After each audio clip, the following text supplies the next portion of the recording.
What's happening, Municipals? This is Big C. Let me tell you about a great place in Vision Golf. Indoor simulators have exploded in golf, and Vision is leading the charge here in Portland. With the use of leading simulator technology in Golf Zone, you get transported to 200 plus courses across the world with the most realistic simulator experience you'll ever come across. With a hitting mat that not only gives you the turf to simulate real rough and sand conditions, the mat also raises up and slopes to create real live positions like playing on the actual course. If you're in need of a lesson, Vision Golf also has you covered with the PGA teaching pro Ignacio Cern. On top of that, they create an atmosphere with full bar and food options and sports on all the TVs that you're never going to want to leave. This is a great place for all events to be hosted with the VIP section to accommodate groups of all sizes. If you live in the greater Portland area or even the Pacific Northwest, you have to come out to a Vision Golf and check it out in Tigard, Oregon. Use code Municipals and you will get your first hour for free on your first visit. Also, check out league nights and monthly events. Envision Golf, the Pacific Northwest premier simulator facility. How hard did you push it? Till I black out? Yes. Numerous times, yes.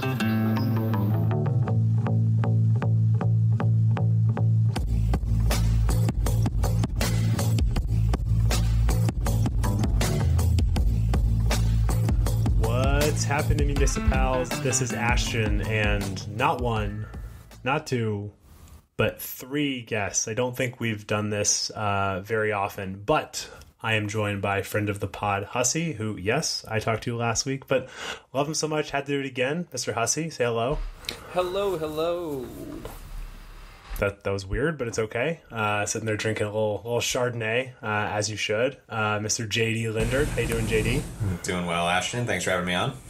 Of course, now that we've solved your fan issue a second ago, the fan in their house made it sound like JD was like kite surfing or something, but that is not going to be coming through tonight, so thank you for resolving that. And first-time guest, Paul Webster. Paul, what is up, my man? Hey, thanks for having me on. Been playing with you guys for a couple years now, so happy to be joining the pod and talk about some slice drives and good saves, no Kirkland wedges.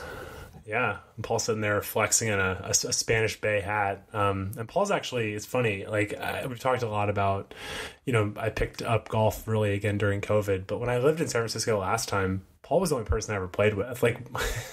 Probably only played 5 or 6 times, but, we played down in Los Gatos, near his parents' house, and then probably played Presidio once every 3 or 4 months, so kind of when I think about San Francisco golf, Paul is actually kind of the origin. So excited to have him on. So Paul, before we dive into tonight's episode, for first-time guests, always love to give people a sense of, I don't know, tell us about your golf game. What are you working on? Just a general sense of kind of you as a golfer, so people can kind of square you up. All right. Been playing since I was 6, 7 years old. Grew up in Scotts Valley, California. There's a little 9-hole, so got a good run there. Course isn't there anymore, unfortunately, but mixed golf with baseball, so developed kind of a hybrid of both swings. I, like you said, I think played with you and one of our mutual friends, Dylan, a lot when you were first in the city, and then on your way back, we've played obviously a lot since then. Just working. I enjoy playing with all of you. Just the level of your game, mine's not quite there yet. I'm probably at 17 or 18, so got a ways to go to get into the single digit handicaps, but. Just working on straightening out the drives, giving myself some playable second shots, trying to control what I can't control, right? So getting into the shorter distances, maybe 9-iron in, really focusing on being pretty solid and consistent with that. Another round that we played at Metro may not have proved that theory to be true earlier this week, but this round that we're talking about at Peacock felt like that was one of my better ones in terms of control there. So, love to get out there, still trying to break 90, getting pretty close. I think this round I got to 90, so just a couple more straight drives and a couple more good, 4 hybrids, and I think we're there. Yeah, I've turned you into a hybrid boy, and it seems to have helped out your game a little bit. But yeah, crazy that we did not realize you were on. I mean, I knew you've not broken 90, but I did not realize you were so close. So it's gonna happen soon, man. I think the last time I played with you, or 2 times ago, you were close. So it's gonna happen soon. But tonight, man, I have been doing kind of a research assignment because, guys, it turns out when you have a podcast about public golf, you know, there is a finite number of courses and you have to go back in the archives after 70 some episodes and figure out what you've actually talked about and you haven't. And the fact that we have waited this long to talk about Peacock Gap is kind of a shame, not just because it's a wonderful place, but it's the same architect as Soul Park. And I mean, we're not going to keep talking about Soul Park. We're going to be going back to Soul Park next year for the cookout, but Soul Park's one of our favorite places. And so, yeah, we were out there and just had a wonderful time. I think it was, JD, it was your first time. Paul, was it your first time? I forget. No, I've played there probably 5 times. Definitely a favorite time, though.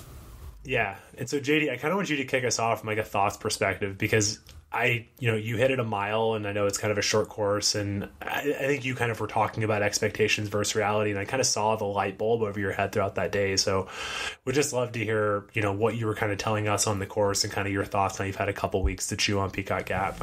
Yeah, I thought, one, it plays every bit of the yardage, and I think you hear that from time to time, and maybe it doesn't exactly register, but I hit a fair number of long clubs into some holes. I had a 3-wood into a par 5, which doesn't happen a ton. And on a 6,300 yard golf course, I don't think you expect to pull out a 3-wood on a second shot very often. But just from you pull in and it's a huge grass range, a great short game area, a huge putting green. You can kind of see from end to end in the property. It's not tree laden, somewhat of an open feel, friendly feel, if you will. And it's in like this, it feels like it's in this little almost peninsula, if you will, when you're driving in. I don't know if it is per se. I haven't looked at it on a map, but you just feel like you're surrounded by water. As far as the course is concerned, I think I haven't gone through and actually thought about it or counted, but I think the biggest compliment you can give a golf course is that you use multiple clubs in your bag. Right? If you use 12, 13 clubs, 14 clubs in a round, it's testing all aspects. I wouldn't be shocked if I hit double digits, 10, 11, 12 clubs in my bag, which I just thought it was a really fun, really playable, full of options, and certainly played longer and more challenging than the yardage would suggest if you're just kind of doing a scorecard research on areas or places to play in your area. Yeah, and I'm curious, JD, when I totally agree with you about playing the number. What I'm curious about is why do you think that is, in the sense of like when I first met you that round, you were like, yeah, I'm going to play from 7,000 at Monarch and play that. Like, is it because of the wind? Like, why does Monarch play so much shorter than 7,000, but Peacock plays every bit of whatever it is, 64? Like, why do you think that is? I think some of it is Monarch gets a lot of length from a few holes, and specifically when you think of like how the par 3s are laid out, you look at the first few holes at Monarch and they all play 100 yards shorter than their yardage. Anything playing downwind is going to play shorter than its yardage, and I think a fair number of holes are that direction from the prevailing wind standpoint. We didn't have a ton of wind out at Peacock, so I don't think there was anything where it's like, you see a 480-yard par 5 and you think it's super gettable. We played that with very little wind, and I still think I hit like 4-iron into that green. So it just felt like it played every bit of its yard. I think it's relatively flat. I think there's some really good bunkering and obstacles, if you will, and turns, dog legs in the midst of fairways. We can talk about that on number 11 or some others. Like I think number 5 would be another one to think of where you could challenge it if you really want to, but the way that I played it at least was maybe laying back and not taking it on as much. So I just felt like I didn't feel like it was a pitch and putt, and you see 6,300 yards and there's the chance that it can feel a little pitch and putty. I didn't feel that way at all. Yeah, it's great. It's just so we say this. Peacock Gap was originally designed in 1959 by William F. Bell, son of prominent California designer William P. Bell. The course opened in 1960 as a par 71 layout. It says on here, I'm looking at an article, that it sort of changed over time. So let's see. It says on here, the course is by design, not long. And then it says new holes at number 5, 6, 7, 8, 9, and 17 have transformed Peacock Gap into a virtually new course. While there are links to the past, a complete rebuilding of all features, tees, bunkers, and greens has resulted in the rebirth of a longtime favorite in Northern California. And they said as part of the improvements, turf was reduced by 16 acres and removed from managed irrigation to turf care to native grass habitats. So looked like that changed in about 2006. $4.8 million. So we always kind of joke, like actually our buddy, 9 to 5, John Figueroa, is going to be coming on in a couple weeks. I just told him to play here. He asked me about a golf trip he's coming on, and he was like, we're playing Presidio, but like, where should we go next? And I was like, play Presidio and then play Peacock. But I was like, it's basically just Soul without all the love, but it's kind of interesting to know that in 2006, it got a little love. Could use a little more love, but $4.8 million in 2006. Like, I didn't even realize that till I just found this article. Hey, I would say, just off the top, from a day of golf standpoint, it's hard to beat, right? I mean, it's from the driving range, the putting green, the short game area, the golf course itself. It was in great shape when we played it. The value, I don't think it lacked anything. Yeah. The other thing, too, what is it again, Hussey? Or Paulie, we did this with you, too. It's like $1 oysters on Friday, Saturday, Sunday, which is like... Again, I feel a little squeamish about $1 oysters in theory, but like, what golf course do you know how? Like, literally last time we were there, me, Paul, and Hussey split a bottle of wine and had some oysters. I've never done that at a course before. It was good, right? The wine was okay, Hussey? The wine was fine. But yeah, I mean, I was a little skeptical, as you were just saying. Like, getting $1 oysters anywhere is, I'm a little squeamish about, but they were fine. We weren't sick, but yeah, I think they're kind of their bar, their restaurant after the round. I mean, it was great. I mean, we sat outside and had a few beers. You watched the range. I mean, we were talking about some dude who was having some issues on the range and just picking apart his swing. So I mean, it's a great place to hang out. You could tell it's definitely a community vibe there because of where it's situated on that peninsula. I mean, it's 20 minutes from 101. And so it's kind of isolated in that sense, and there's no shops or restaurants anywhere around the course. So it's the only place in that neighborhood that you can really go and have, a drink or dinner or lunch. And I think it's a great spot. And, I have one of my best friends that I grew up with. He lived in one of those homes lining the 11th and 12th holes, and he would play Peacock all the time when he was a little kid. So very jealous that someone that I know used to be out there all the time. So it's a great spot, and highly recommend anyone going out there. Seemed like that. Oh, sorry, Ashton. Also seemed like they had a fair amount of training going on. So like Chris saying, like the kids can get out. We saw a couple of kids with their dads. Maybe some adult beginners getting their swing down. Just a cool spot. Kind of echo all those thoughts about just a nice place to hang out afterwards. I think last time we had to cut off short because we had to get home for dinner, but we probably could have stayed there for a couple extra hours, had some more beers and spicy margs and fries. So cafe's great, good way to end the round.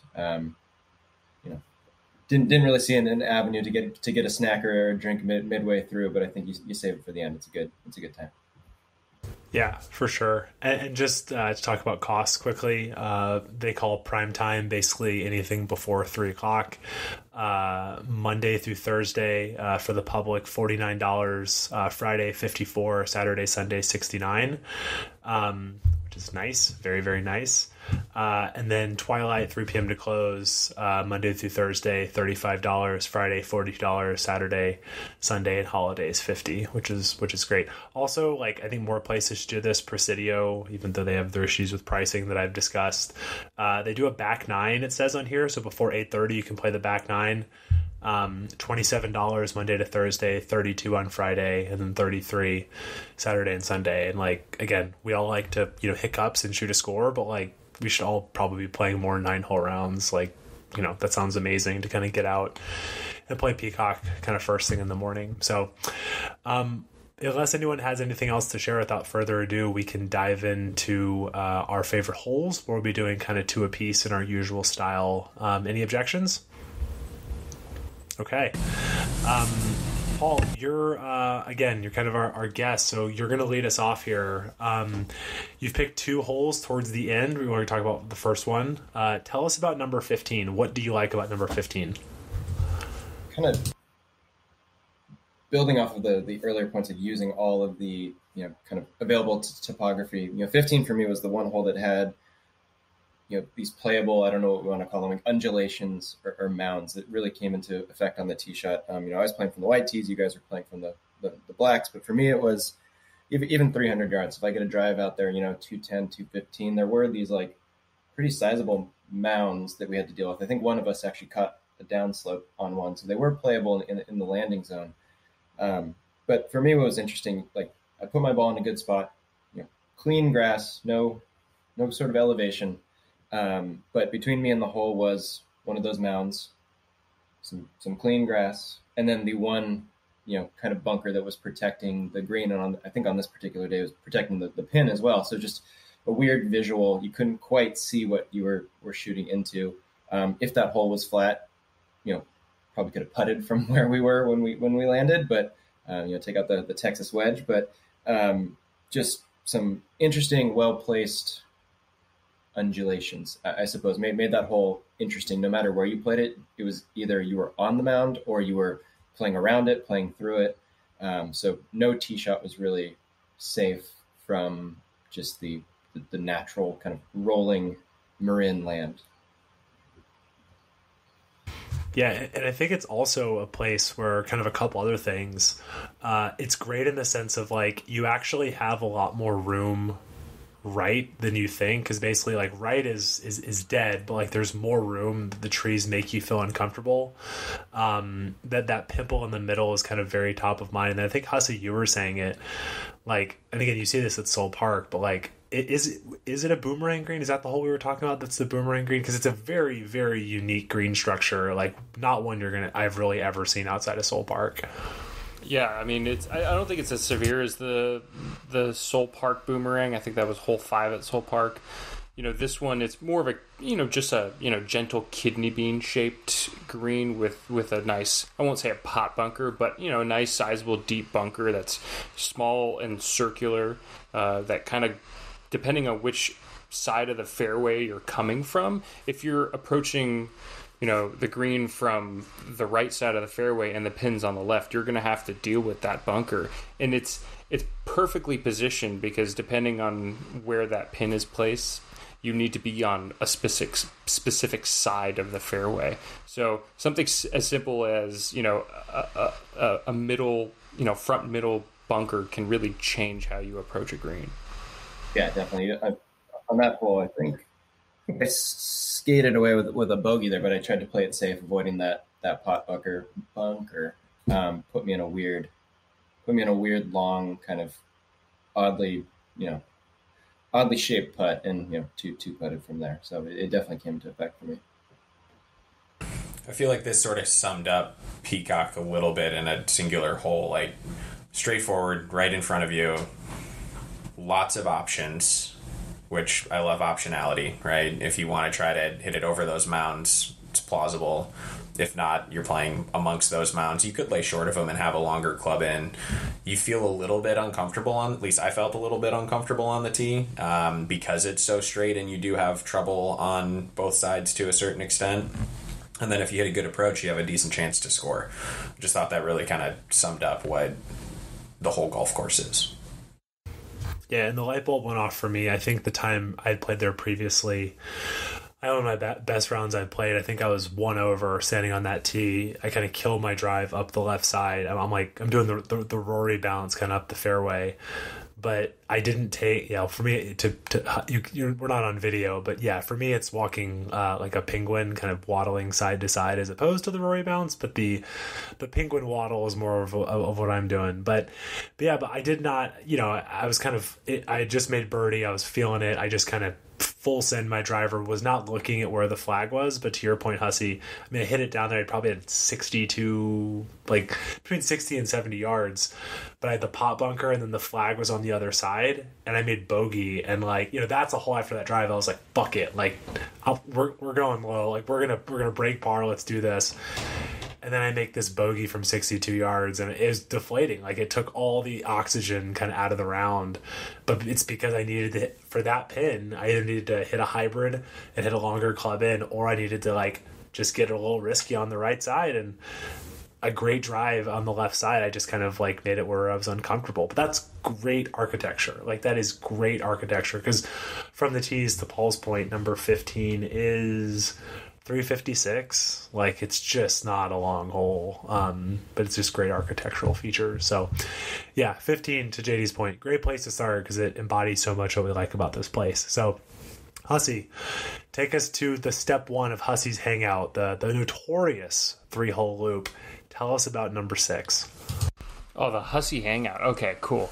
So the par 3-6. So I will have to say, like, in our most recent conversation, Ashton, about Foxtail North, we talked about how all the par 3s on that course kind of just kind of sucked, boring.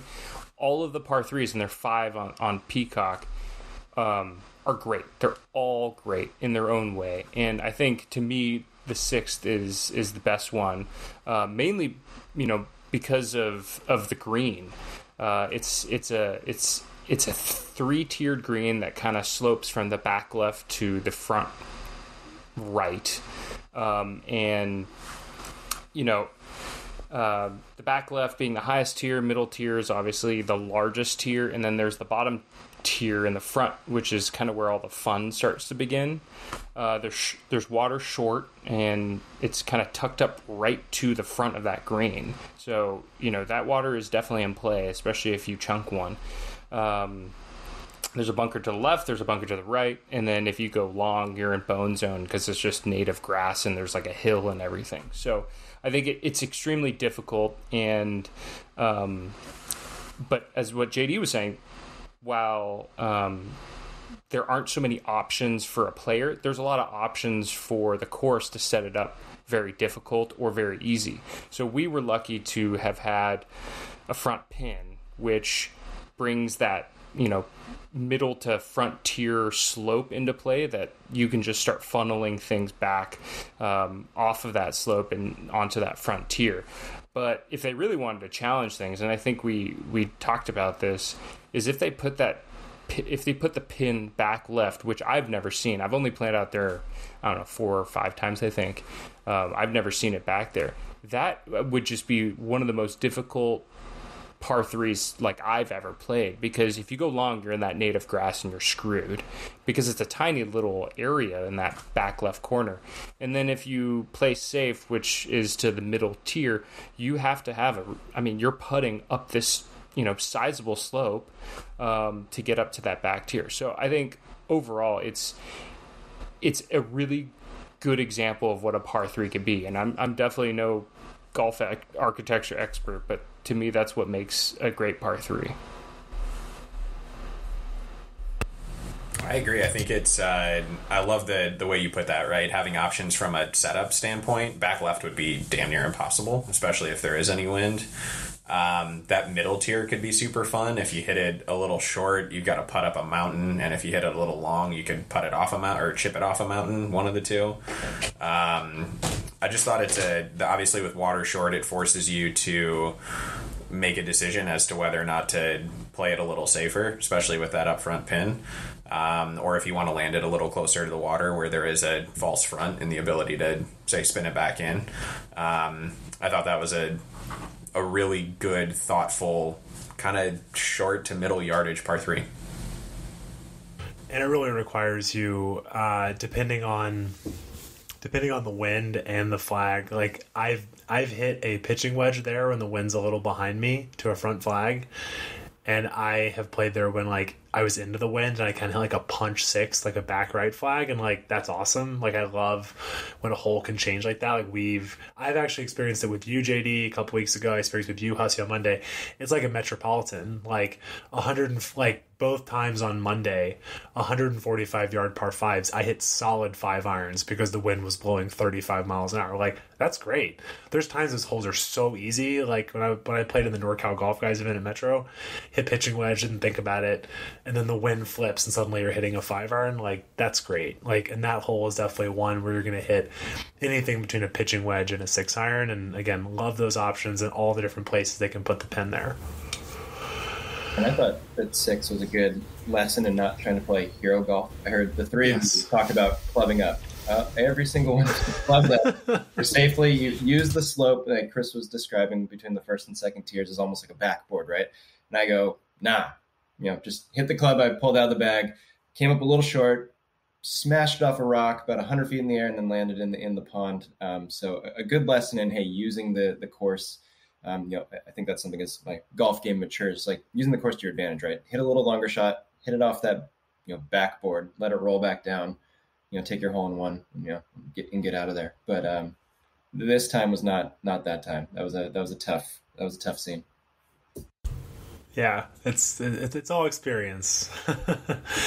Speaking of experience, let's go to JD. I don't even know what that means. That was a terrible segue, but we're just rolling. We're just rolling with it. JD, tell us about number 11.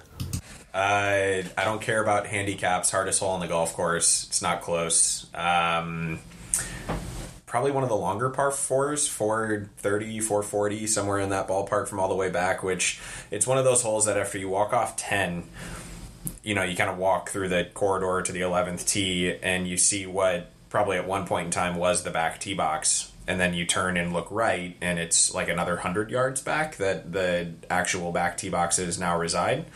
And for some reason, no matter what hole you play, when you have to, no matter how long or short it is, when you have to walk 100 yards back to the tee box, it just feels long. Right? It could be a 360-yard par 4. It just feels long. You walked 100 yards back to your tee box. This hole's got out of bounds left, water right, bunker right at kind of what I'd call a slight dog leg. Certainly for a right-handed player, calls for probably just a little bit of a draw up the right center. For me, I don't turn the ball over very well with a longer club, so I laid back just thinking making 4 would be a good score on that hole. Hussey went ahead and just stripe showed a driver down the middle, and I think that it shows you that there's a hole out there that if you're playing really well and you feel really comfortable and you want to buck up and hit a good drive, you can put yourself into it. Hussey, I don't know how far you had in, maybe 120 yards, something like that. No, it was like it was like 140, I think. Okay, to a back pin, so maybe 130 middle, something like that. Yeah.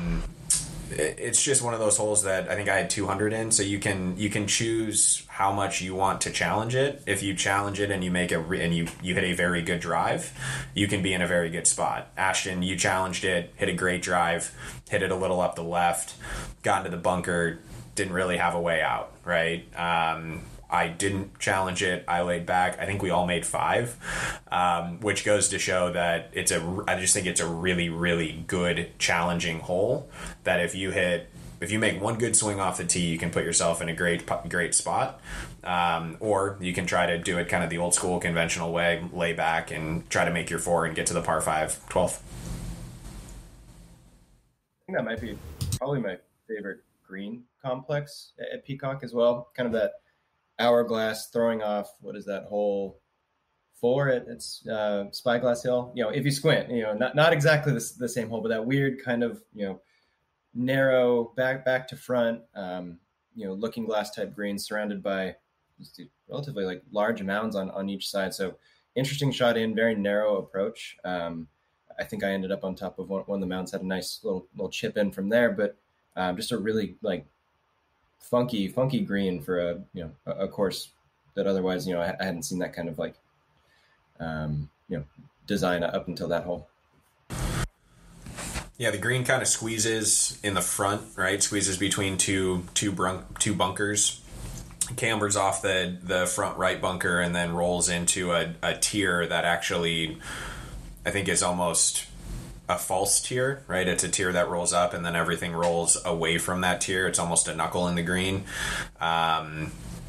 You combine all of those elements, kind of a skinny front portion of the green, a challenging tee shot, the longest par four. You've got yourself a heck of a test relative to, what was an enjoyable, call it handshake, as I think you guys reference it in most of the episodes, kind of a handshake of a golf course. This was a bit of a slap in the face. Well, that's kind of the crazy thing is like there's just like several holes, right? Like there's this one and also like some of those par fives, like or the par three. Like, I don't think we'll talk about this hole, but number, oh my God, what hole is this? 13. It's 190. It feels like it plays way longer. Crazy undulation, bunkering everywhere. There's just like, it's one of those where you can definitely post a good number, but there's like 5 or 6 holes where it's like, this is going to be the difference maker. And like, if you put together a good round or not. And like, I kind of love that, right? It's like, it's not like you're just going to punch you in the mouth all day. It's like, cool, you can make birdie, you make par. Those are not hard holes, but like, you need to buck up. Like, that's a hole where it's like a 5 is a great score. Like, that can also derail your round. You can easily make, like, I think I actually made double because to your point, JD, hit it in the bunker and hit it up enough for like, I literally had to, I like opened up my 60 degree and I was like, I'm trying to get this out. I'm just trying to get this out of the fairway bunker. And that's great architecture, right? Like I took it on and I got boned, Yeah, I look at it as, a really fun golf course for the entirety of it. The 5 or 6 holes, I would even probably shrink that down into 5 or 6 swings, right? You could, there's a couple of holes out there that you make one good swing and you've kind of eliminated some of the trouble. There's a couple holes out there that you got to make a couple good swings, but like 13's a hard par 3. That 11, 12, 13 stretch going 4, 5, 3 is, in terms of par, is not a typical par 4, par 5, par 3 type of stretch, especially on that golf course. I think it's a good little 3 holes. Yeah. So I, for my hole, number 5, which I feel very similar to 15, is very emblematic to me of kind of the golf course. I believe it says this is the hardest hole on the course. It is just not that. Like, as JD said, it's number 11, and I think if you polled 100 golfers, they'd all agree. But I really just like number 5 because it's a dog leg to the left. There's kind of a bunker in theory where you want to hit it. But honestly, if you're a bit longer, you're not really looking to that.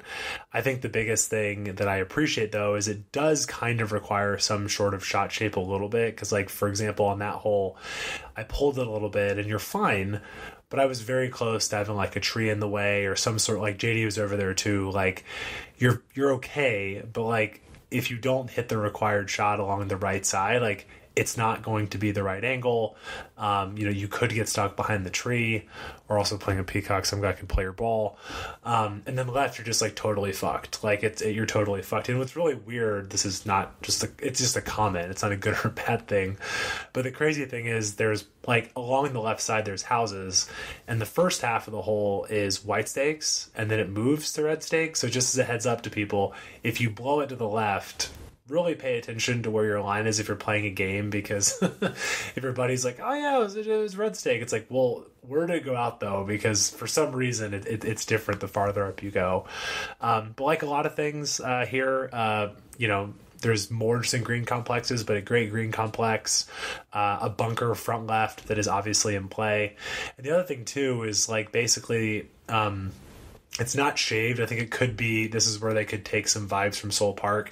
If they were to shave the back and stuff, like that's where this could get kind of diabolical, because once it goes over, there's sort of like, they could let this grow out too. There's sort of like a native area that's technically red stakes, even though it's kind of just rough. But when you're back there, like I Icarito'd over the green, and it gets kind of spinachy back there. And like suddenly you go from like, wait, I had a gap wedge in my hand to being like, I'm, really trying to make 5, and just like it. I think it's a really good, again, the first couple holes are fine, but number 5, you kind of get to it and get in the fairway, and you're like, it kind of gives you a good sense of like, okay, this is what we're going to. And then of course you got a 6, which Hussey has talked about.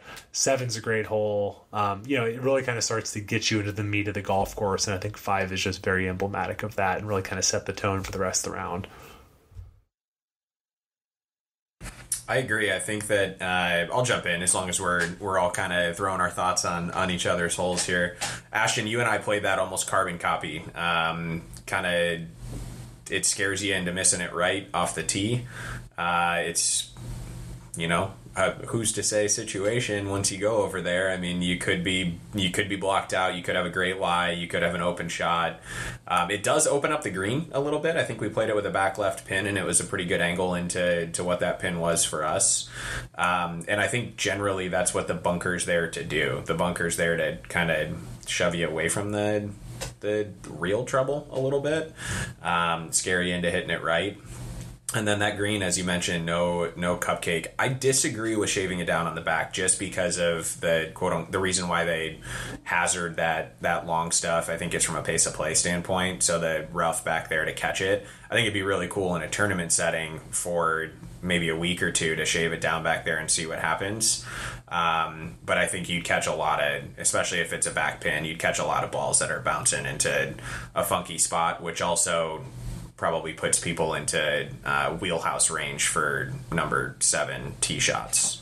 I think it'd be a cool design aesthetic, but I think it'd be tough from an actual implementation standpoint. And now that I say that too, actually, pace of play, because if you think about it, that hole then combined with a par 3 over water, then combined with a drivable par 4, that's a bad combo. Like that's just a train wreck waiting to happen as people kind of chip it up and it rolls back and chip it up and it rolls back and chip it up and it rolls back. But yeah, if they ever have like a city championship or club championship, just shave the back area, see what happens. You can let it grow back. So okay, so I'm going to mix up a little bit on the way home. Just we're going to kind of go sequentially here for kind of everybody's remaining holes. So we're going to start us off with Hussey. Hussey, you have identified number 7. Tell us about number 7. Great hole. Yeah, number 7, drivable par 4, depending on the wind. We were a little into, so it. I hit a great drive and it just came up a little short. They've got probably this really nice set of bunkers and with like a mound or a mound with a nice large set of bunkers, maybe about 260, 270 out that. Really catches anyone who doesn't hit, their driver quite as well as they were hoping, or if it catches a bit of wind. Ashton, I think you were privy to the bunker on that hole. But that mound, if you were able to land it on the backside of that mound, it would definitely shoot you forward and onto the green. And I think when I played there, at some point last year, that's what happened. I was able to get on the green after, getting shot off that mound. This time with the wind, the slight wind, just landed on top of that mound. And it just kind of gives you a 30-yard pitch, which is really not something I'm good at. And so, there's that risk of taking on and trying to drive the green. And if you don't drive the green, you have actually kind of a tough shot to actually get it on the green again. But then there's a potential reward of getting on and one. So, I think 7's a good hole, and can't wait to play it again. There's something to be said for a no-brainer go for it, right? Like, some drivable par 4s are true risk rewards. Do I lay back? Do I go for it? This is a no-brainer. You pull out the big stick and you go for it. The fun part with that is it does bring in, I don't think it brings in a ton of doubles. I don't think out of bounds is really in play long. I don't think out of bounds is really in play right. It's hazard along the left, but I think that you can bring some interesting little chip shots in, right? I don't think you necessarily have to hit it bad to catch that bunker short of the green. I think that for, a lot of people, 260 in the air is a long way to fly a golf ball, especially into a little bit of a wind. But it's a unique little green complex, kind of narrow, kind of sits off to the side, has a bit of a kind of reverse tier, if you will, through the middle of that green that balls can funnel to, but can also leave you some funky putts.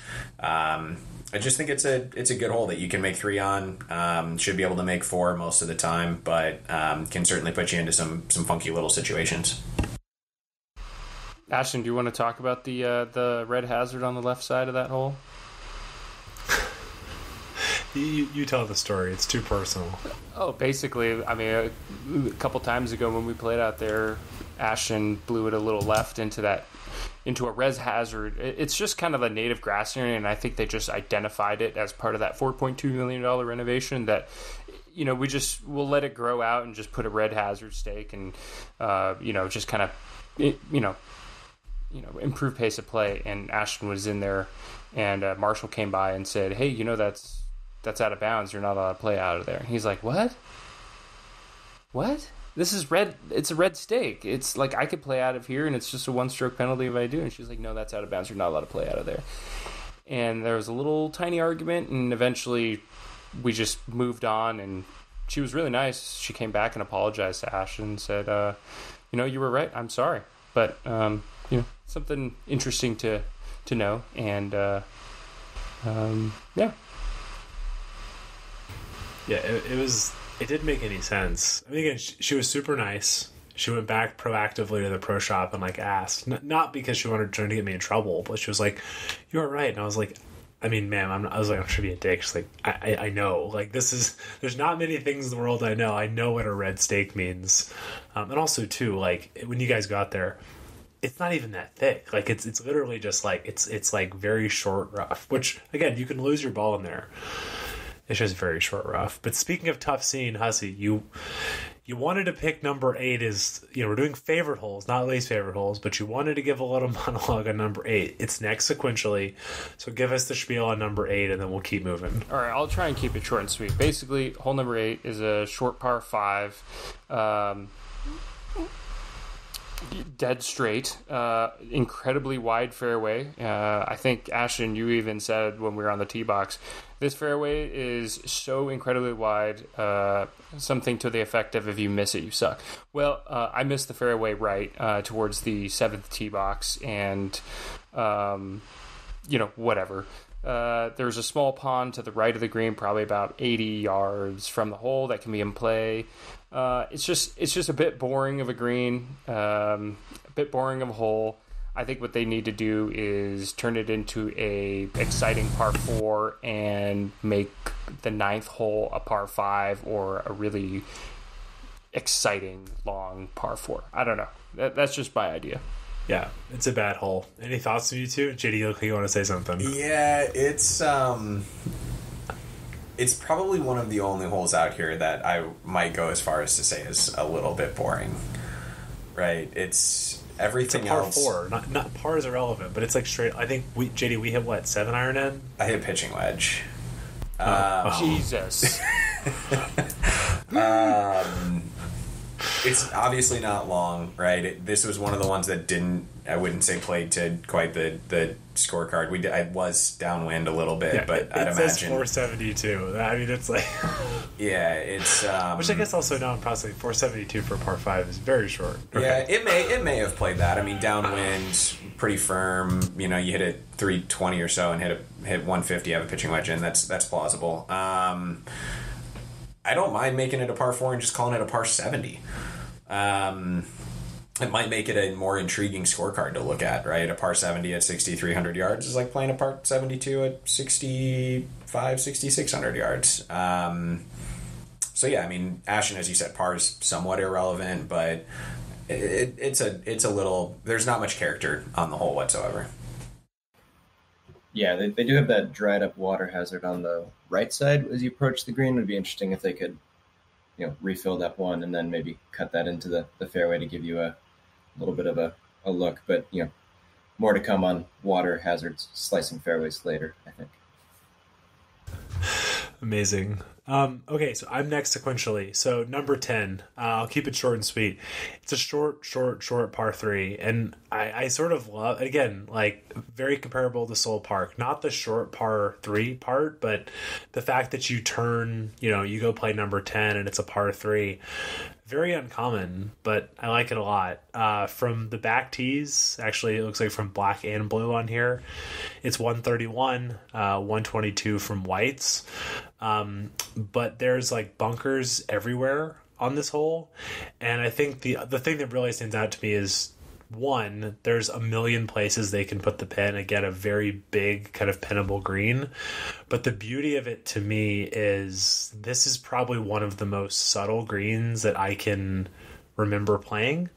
Granted, I did not hit a good putt, but it's one of those where like it's up on a plateau, but there was even a ripple, like a little ripple in the green, even on the plateau. So it's this big green, where usually big green means there's not a lot going on, I feel like. But this is a big green where there's just so many kind of ripples and humps and bumps around it. And then again, with the bunkers kind of short left, again, sort of like a collection area kind of long. Yes, I mean, you just need to, in theory, you just need to hit a gap wedge or pitching wedge on the green. But normally when you think 131 yard par three, you're kind of putting yourself to sleep. And this one has all of the kind of those wonderful characteristics that we hope for out of a course like this. Again, those ripples, humps, and bumps. It's just like I can see the green right now in my mind's eye, and because it's a little downhill, as you're kind of getting down there, you can see the kind of little undulation on the green, and it just, especially for such a short hole, it really sort of kind of gets my imagination firing. It's one of my favorite holes. I think it's one of my favorite holes in the Bay Area. We talked about this after the round, where if you were to add length on the golf course, where could you do it or would you do it? And I think we were all in agreement that you could, certainly from a land standpoint, add length to this hole, and none of us would. And I thought about it a little bit more. If you think about it, from 130 yards down a pretty significant amount with swirly winds, does the hole almost get easier if you have like a 7-iron? Because there's not as much question as to what club to hit. It's just one club less. But when you have a wedge, you're going, can I get it through the wind? Is it going to get carried by the wind? Do I hit one less wedge and hit it softer? Or do I hit more wedge and hit it harder, or vice versa, however you look at that? I almost think that the shortness of it adds a complexity that if it were 20 or 30 yards longer would be taken away. Dude, that's a really good point. 100% right. Like the extra spin, the amount of spin you would get off of your wedges just makes everything, all the hazards on that hole, the wind, even more heightened and more severe and more difficult. So yeah, if it was a longer hole, it would be much easier, I think. It's still difficult because of the bunkers and the ripples in the green, but that's a really good point. Yeah, it was almost interesting how much those bunkers didn't, I mean, this could be a small sample size of our foursome, just didn't necessarily come into play. Maybe that's the nature of a downhill par three. Other side of that ridge where the tee box is what that's the 13th. And I know I ended up in bunkers there. It's a little more of an uphill par three. It's a little longer as well, but just interesting that the pretty sizable bunkers surrounding the lower lip of the green, and no one really had trouble with it. Just a nice little chip over. It would be interesting to see some balls roll into those bunkers, but it doesn't look like the green kind of has that structure built into it.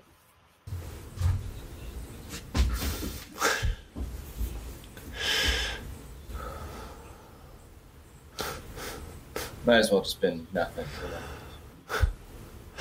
No, I'm going in that bunker next. You're going to find every bunker in Peacock. Because we were having a great day and vibing off of each other. But JD, to your point, I definitely remember the first two times I played here, I sculled 52s over the green because, at the last minute, I was sort of like, swing harder. And, just totally lost my momentum. And walked off both times as double, being like, and again, this isn't the right thought, but I'm like, how did you make double bogey, man? You just need to hit a fucking gap wedge on the green, but it's just my body going like swing harder, and it just kind of like catching it thin and then ending up long, and then again trying to get it up and down from like a weird lie to this like undulating green. Like you get down there, you can't even see the flag. It's on this, and then with the way the green is moving, it's like I have the real life example. And then this time I actually kind of took a little off and didn't hit the green. So I don't think I've ever hit this green. And it's a huge green. It's a massive green. I don't think I've ever hit it. I mean, at 130 yards downhill, playing no more than 120 slope adjusted, right? Wind was a little swirly, right? I've got a 130 club. I hit my 145 club. Just to make sure that I didn't feel like I had to give it a little bit of extra and that it would get fought by the wind. Yeah, it's a great hole. Okay, 2 more and then we're done. JD, tell us about number 16. 16's we're par 3. For some reason, it felt the same way at Soul Park. My favorite hole out there was also 16, the par 3. I just felt like this hole gave you enough visually. One, kind of on this little body of water, which was a super cool view towards the end of the day. It's a good mid-sized par 3, right? Probably 150, 160 yards, somewhere in there. It gives you a look with the water left, like you don't want to go left. Wind was, I think, coming out of the left for us, so it almost is hard to hold it up against it. It's a visually stimulating hole that all of a sudden, if you miss it right, which a couple of us on here did, and I'll let you all talk about your experiences, but if you miss it right, or even hit a good shot that gets pushed a little bit right, you can get absolutely annihilated by what is an extremely benign hole when taken at face value, which I think is a great hole, right? We had anywhere from, there was a 2 that was made on this hole, and there was a 7 that was made on this hole. So a pretty wide range for a group of guys that I don't think we had that type of spread most of the day on the golf course. Yeah, I mean, I made the 7. Well, I also learned too, this is not a rules podcast, but JD taught me some new rules about taking unplayables. I think for us as normal golfers, you can actually take 2 strokes and take it out of the bunker. Yeah, I basically hit an 8-iron that was like a fried egg up against a lip, and could not advance it at all. And made 7. But JD, again, to your point though, you were saying like, because the wind, with how much the wind was blowing, I really needed to aim that ball, maybe not at the left side of the green, but close to it. I aimed it like a couple steps left of the flag and hit a great shot. Like, sure, I like striped it, goes right in the bunker and makes 7. But yeah, I'm with you. Just like a really visually stimulating hole. And same idea. I've actually there, when the wind was in my face, hit like a 6-iron. So again, it's just going to play different every single time you play it, which is wonderful. And again, that's where it's like, screw whatever the yardage is, right? It's like, if it's going to be 8-iron, then 6-iron, that's all we're looking for, is that diversity every time we play, right? Yeah, 2 things. One, the unplayable still is just a 1-stroke penalty, so you don't even have to take 2-stroke penalty there. No, we looked it up. It's 2, but you're allowed to take it out of the bunker. So like I could have taken it and put it like on the same line with the hole, put it in the rough, and that's 2 strokes. So that's news to me. I thought you still could use the line and pin. Anyway, not a rules podcast. We'll circle back on that one. I'd like to hear that. I got like an 11. This is a lot of this. I got an 11:15 text message from Hussey with like this Appendix C, 19.4b. And then also, shout out real quick, like free ad, the USGA has like a rules app that, again, Hussey sent me. Wonderful, fully searchable. Like, everyone needs to have that on their phone. But yeah, we'll discuss so offline. You could have so taken 1 stroke, left it in the bunker, but to take it out of the bunker as an additional stroke. Interesting. Yeah. Didn't know that. On the line. I don't think pros could do that. Is that right, Hussey? Pros can't do that. I don't think pros can, but we can. Okay. The second thing is that line for you, right, from a tee shot standpoint, as someone that maybe favors a little bit more of a left to right ball shape, with the wind coming from the left, where you have to aim that gets super uncomfortable. Right, I like to hit a little bit of a cut, which for a righty would move the same direction. I didn't feel comfortable lining it up because if you pull it, which is typically the miss, or for you a push if you're hitting a draw, it doesn't feel like there's enough land over there to catch it. Once you play the course a couple of times, you may realize that there is enough space over there. But just from your mind's eye standpoint, standing over a golf ball of a really picturesque, I mean, especially when we played it with the weather we had, little 150, 160 yard hole. It makes you hit a decent golf shot, and if you don't, you can get into a spot like Hussey way right of the bunker and have to hit a touchy little chip shot. You can be in that bunker, which clearly is not a good spot to be in. But yeah, overall, I just another, seemingly on a scorecard relatively benign hole that can jump up and bite you. And I also recall, I mean, correct me if I'm wrong, that when you're up on the tee box and you're looking at the green, you don't actually see that bunker to the right of the green. It's hidden. Like, you do not really notice it. I mean, you see a little mound, but you don't actually register that, oh, there's a bunker over there. So I think there's a little bit of deception involved in how William F. Bell designed that hole, I guess. If you go right, pin high, you're screwed. And even if you go further right, you've got a bunker to deal with. You got to hit that flop shot over that bunker. So, very great hole, great 16. It's a really good 16th hole. Probably not. I mean, template implies the wrong thing, but it is interesting, right? The symmetry of 16 between Soul Park and this are similar, right? 10 downhill par 3, not hitting long clubs, similar, right? So I don't know, just kind of interesting. And again, if you've heard our thoughts about Soul Park, it's just get out of here because this place is great too. But Paul, take us home. Number 17. All right, 17 is a 320 yard for you guys, 300 for me, par 4. Interesting, did a little teaser earlier, the river that cuts through the fairway, so a couple narrow bodies of water on the property. This one kind of runs diagonal from right to left, splits the fairway in half, or probably 3/4 of the way down. The river runs right up to the green as well, so you have some really interesting second shots that you have to plan out. There's some pretty intense bunkering on the left side, so you have a relatively narrow landing area for your tee shot.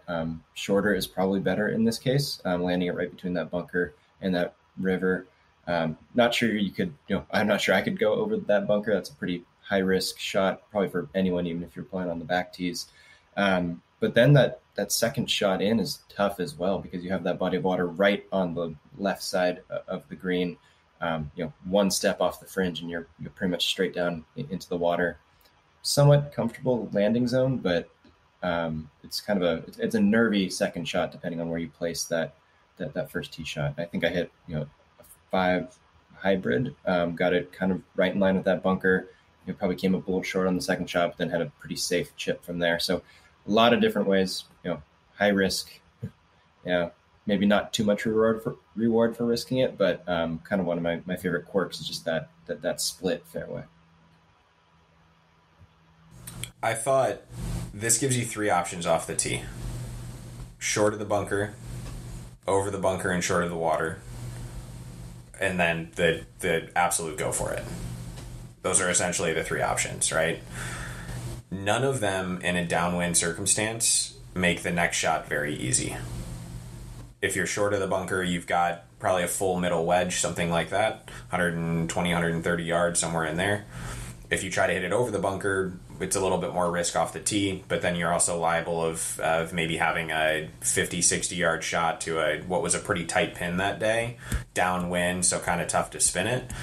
And while it looks like there's some room when you're standing on the tee over the water short of the green, there's really no good spot to hit it if you try to go for it. And Ashton, you can attest to this. I fought you tooth and nail. I really wanted to hit driver on that hole, and you get up there and you realize it's a fool's errand to try. Maybe in a match play circumstance, right? You're one down, competitor hits it right in the heart of the fairway somewhere, leaves himself 110 yards in, and you're trying to force a birdie.